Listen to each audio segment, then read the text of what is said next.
From my first visits to Maintirano, and more particularly to the islands here, I soon realized there was a problem with the consumption and sale of sea turtles. At the time when the project came along, there were about 10 turtle butchers in town, and consumption of turtle meat was an everyday thing.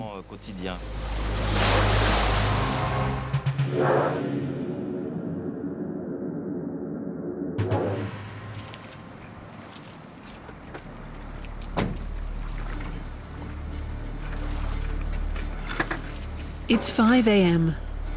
The sun will soon come up over Maintirano, a small fishing town on the west coast of Madagascar. Géraud Leroux and his crew of Malagasy fishermen are getting ready for another scientific expedition to the archipelago of the Barren Isles.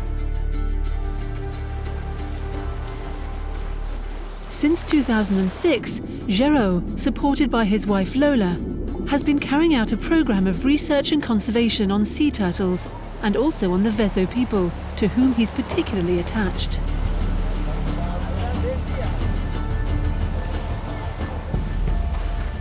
My wife is from a Vezo family, originally from the fishing village of Pasmandur here in Maintirano.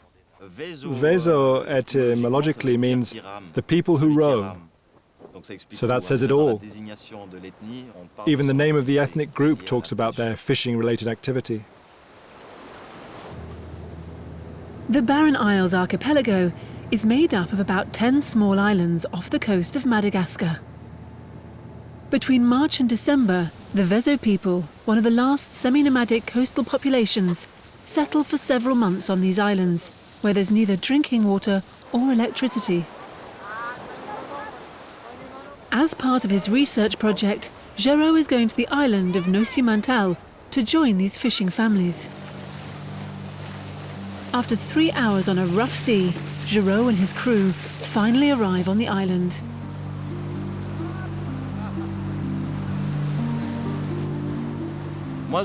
I feel a bit like the naturalists with the first explorers here. For a start, we're in virgin territory, and I've always tried to view the issues from a global perspective. And actually, that's also why the project is called Interdisciplinary Network for Sustainable Management of Marine Biodiversity. I have to say, there's plenty to do, whether we're talking about sharks, sea cucumbers, or whales. So why turtles? Because they're sort of the emblem for endangered marine species. There are a lot of islands across the world where turtles have more or less died out. And at one time, a few decades ago, we had reached a critical threshold. Géraud chose the Barren Isles archipelago because it's a favourite place for turtles, who go there to feed and to lay their eggs. To collect his research data, he has to catch the turtles and bring them back to the beach. This particular fishing, methodical and very physical, is carried out using traditional dugout canoes only. Géraud therefore recruited former turtle fishermen. Deog, Philly, Mendra and Naud have shared the adventure with him from the very beginning.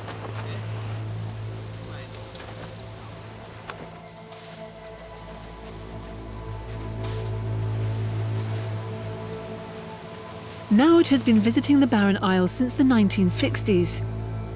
Before going to sea, he takes care to make offerings to the spirits in order to gain their protection.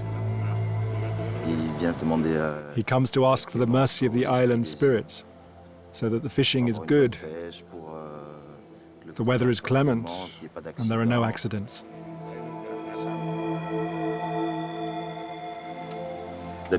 Usually in the Malagasy populations, they make these incantations with rum. But here on the islands, we only offer sugary, sweet things. It's to placate the spirits. You mustn't give them rum or hot things because that would stir them up.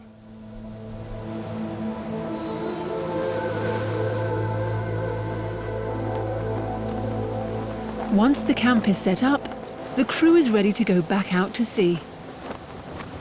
3 of the 4 men in the crew are Vezo, so they did the same as the people here, and they fished for turtles too. Obviously the technique itself was well established before I arrived, It's really the typical Vezo technique for turtle fishing.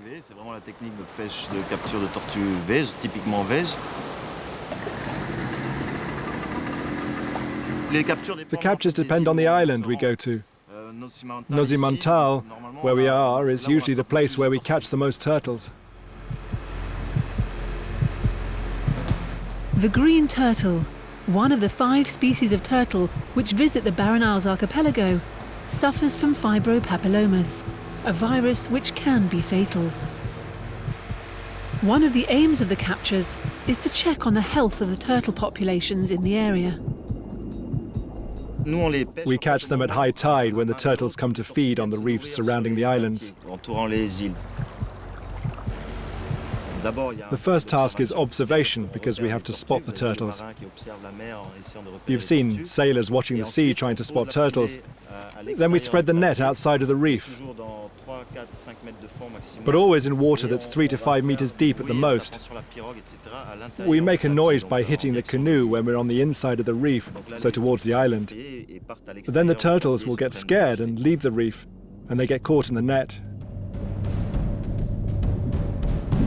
The fishermen quickly have to remove the turtles from the nets. The operation is not without danger, since the current could push the boat onto the nearby rocks. Not to mention that the divers could get caught in the nets or hit by the boat's propeller. Safety here is one of the main concerns, because there's no coast guard, no means of communication. You can imagine that if anything ever happened, the nearest hospital is a long way away.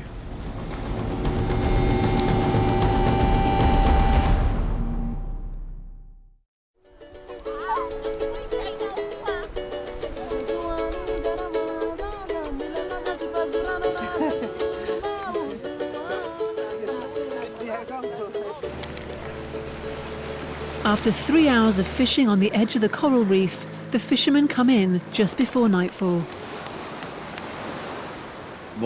This is a good catch. Most of them are small, but it's still a good catch. It's not every day we catch 10 turtles in one trip. We put them on their backs like this because it's the only way to stop them struggling, and we can keep them all quiet while we process them all. This is really the island where we catch the most turtles.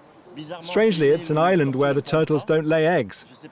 I don't know if it's the texture of the sand or what, but it's the island where we find the most turtles. They probably feed on the collections of plants around here.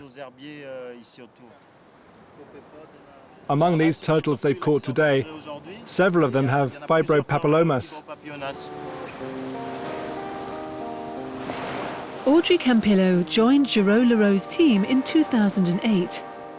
Fascinated by sea turtles since she was a young child, the biologist is carrying out research into fibropapillomas, a virus which causes tumours to grow on the soft parts of the turtles. I photographed the eyes of each turtle that's caught because there was a study carried out in Florida which showed that by studying the colour of the eyes, it's possible to see whether the turtles have already had the disease. So if the conjunctivitis has already healed, or if they're soon going to get it, there's a white band at the edge of the eye. At an advanced stage of the disease, swellings can be observed around the eyes, which considerably reduce the turtle's field of vision. Once they become weak, they'll be caught more easily in nets or by predators. Since the beginning of his research, Géraud has noted that around 25% of the turtles captured are infected with the disease.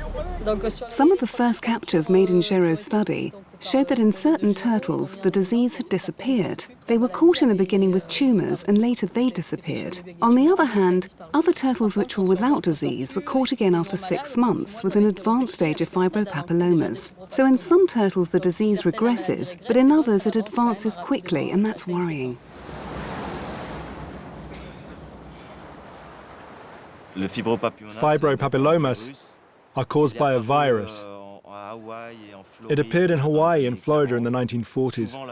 Industrial pollution has often been identified as a vector for transmission of the disease. In my opinion, we can eliminate that theory here, because it's not the case here in the Barren Islands.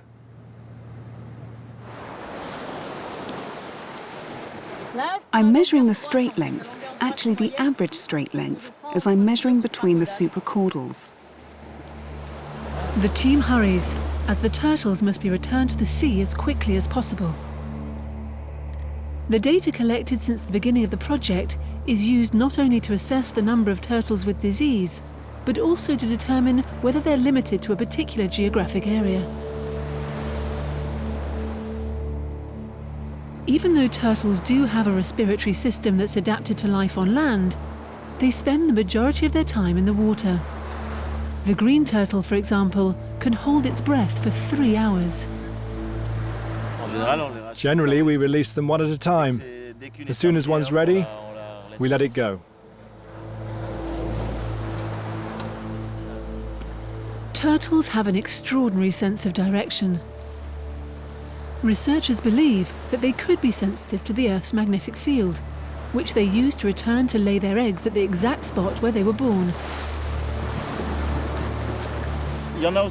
There's also a hypothesis that once they've been captured and released, they'll leave that place. But that's certainly not true, because we recapture them sometimes. We've even recaptured some the very next day, so they've stayed very close by.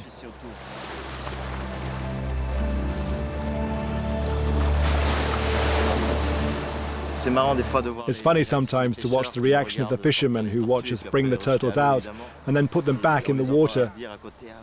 We can hear them saying, "That's a nice big one," as if they'd really like to eat it.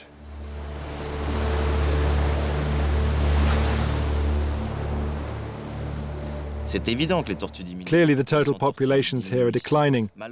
Unfortunately, there's still a lot, but things haven't quite clicked at local level. But you can ask Node and the older people here. Back in the day, there used to be 10, 15, 20 turtles laying eggs on a little island in one night, whereas now there are that many in a month, and that's the peak of laying. We've organized a lot of information and discussion workshops. We've organized informal campaigns to raise awareness on the islands, in the fishing villages. But unfortunately, it's an activity which is really rooted in tradition, and it's very difficult to stop.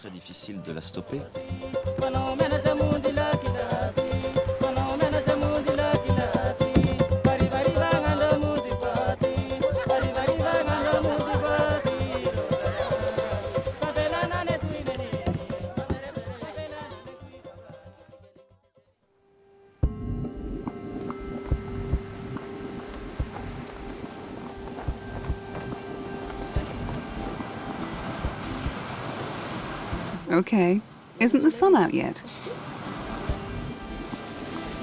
The next morning at daybreak, the wind is blowing on the island of Nosimantal. In spite of the difficult sea conditions, Géraud's crew decides to go to sea, in the hope of making as good a catch as yesterday. Other Vezo fishermen go out too, looking for sharks, sea cucumbers, and sometimes turtles, which they'll sell later in the town.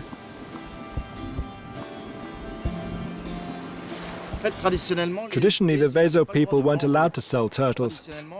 They were eaten in the family setting. So that would be the advantage of reviving those traditions. That's what I've tried to do with these awareness-raising campaigns, so that we try to get back to that point. If they're eaten occasionally, I don't think that poses a great danger to the species.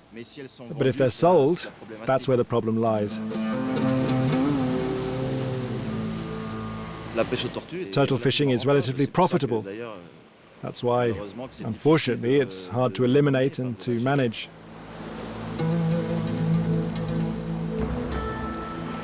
Although sea turtles have been protected in Madagascar since 1923, they're under significant pressure from fishing. In spite of the awareness campaigns, the lack of resources given to the protection of ecosystems means that the consumption of eggs and turtle meat is still rising.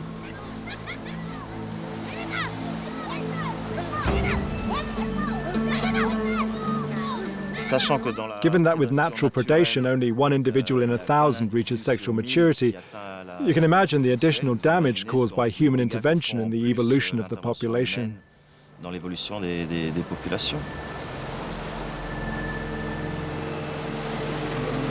Because of the bad weather mudging the water, The fishermen return empty-handed.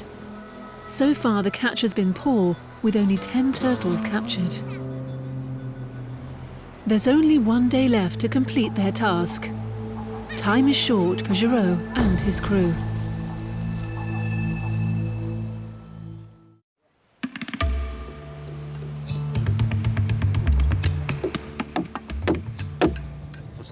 When you're a vaso fisherman, you have to be able to diversify.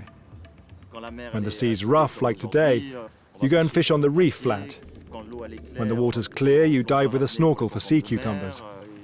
You really have to be prepared to diversify.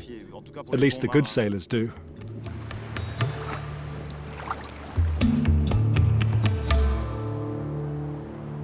For the moment, they still have this semi-nomadic way of life. What worries me is that with overpopulation, with demographic pressure and pressure from migration, the islands, you've seen the size of these small islands. None of them is over a kilometre in length. I'm worried that the islands and the produce of the sea surrounding them will suffer from the overpopulation. It's the big threat in the years to come, because there are less and less fish on the west coast, particularly in the south. The area is more and more overfished, and the Vaso people will tend to come here more and more, placing ever greater pressure on the fish from the region.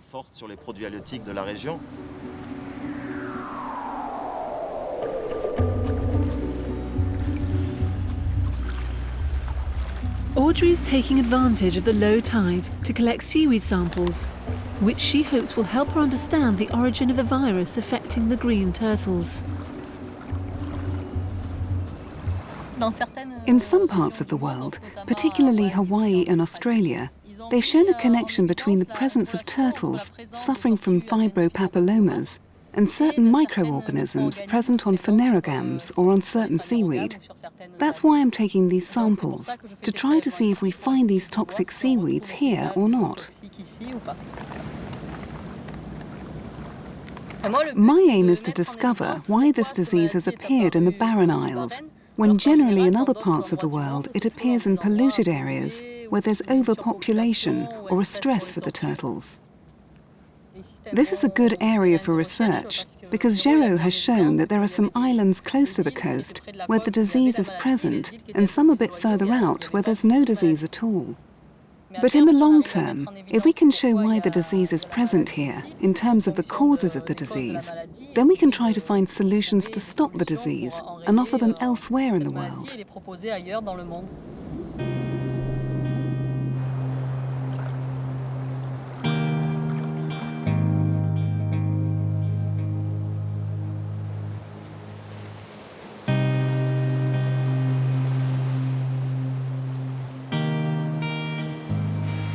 Today's the last time Naud, Mendra, Philly and Deork are going to sea before they return to the town. Since the start of the project, we've captured and identified around 1,400 turtles. I used to record all the data, but then I formed the crew because I couldn't always go out to the islands with them.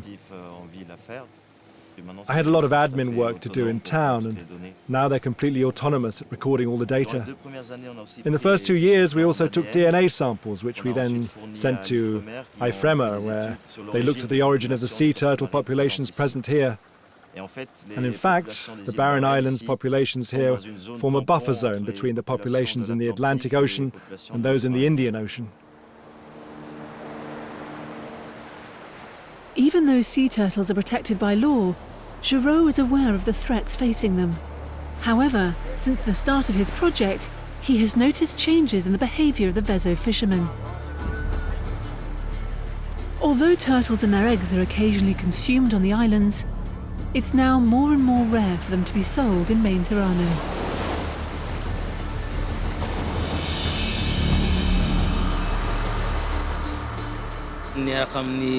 We've been working with Géraud for 5 years now, and I've noticed that the turtles are disappearing less quickly. Before, you could hardly find any.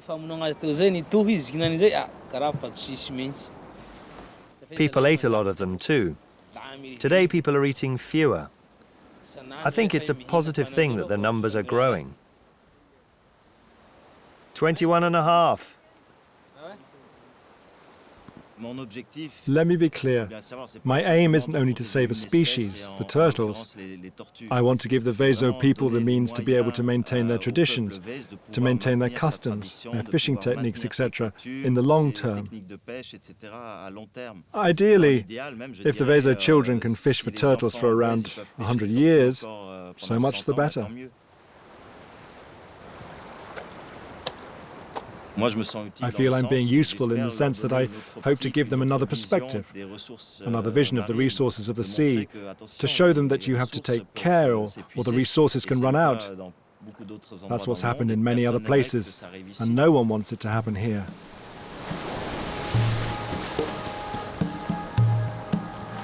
Sea turtles have lived on our planet for 50 million years. Even though most of them are now on the International Union for Conservation of Nature Red List, Géraud believes that there's still time to act to ensure their survival. Hence the idea of creating a protected marine area in the Barren Isles archipelago. I very much hope that we'll succeed in the coming years. I think it's the only way to bring in a structure or an institution that can effectively manage the marine resources in the region.